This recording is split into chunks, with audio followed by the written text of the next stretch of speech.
Pagsilang pa lamang ng araw sa silangan, may usok ng gumagapang sa buong tahanan.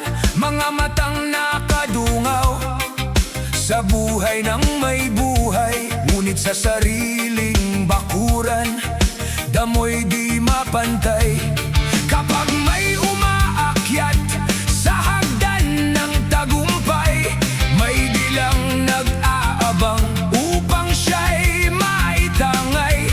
Kasinungalingang hinabisa, sinulit ng inggit, upang ang ningning ng iba'y matabunan ng putik.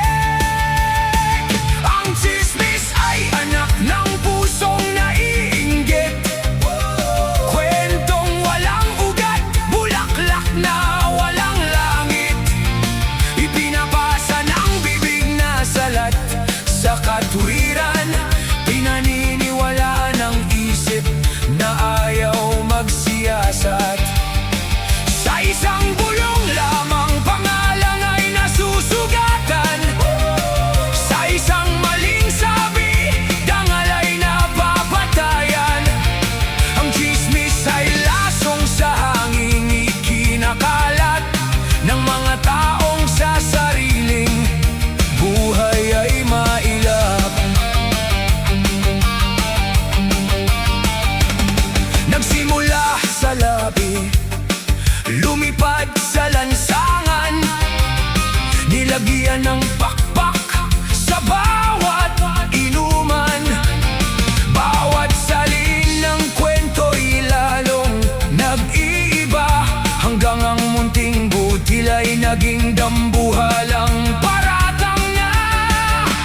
Habang ang masipag ay pawis ang puhunan, ang naiinggit na may dila ang sandatahan. Sapagkat mas madaling manira ng pangalan kaysa magbanat ng buto upang sariling buhay ay umunlad. Ang mangmang ay ilog na walang salaan, anumang maruming balita'y ipinadadaloy lamang. Ang bulag na tanggang makinig na may agad sumasang-ayon, kahit walang patunay, kahit walang katwiran. Kaya hayaang ang inggit ay lamunin ng sariling anino, huwag hayaang ang isip ay maging alipin ng bulong. Ang katotohanan kahit ibaon sa putikan, sa takdang panahon ay sisibol at sisinag.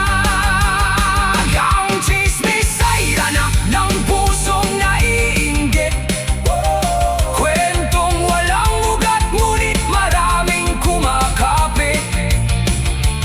Huwag maging bibig na tagapagkalat ng lason, o taingang tumatanggap ng bawat mapanirang bulong. Magising sapagkat ang salita'y may talim, kayang pumatay ng dangal sa isang saglit. Sa halip na buhay ng iba ang iyong pag-aksayahan, linangin ang sarili at katotohanay panghaw.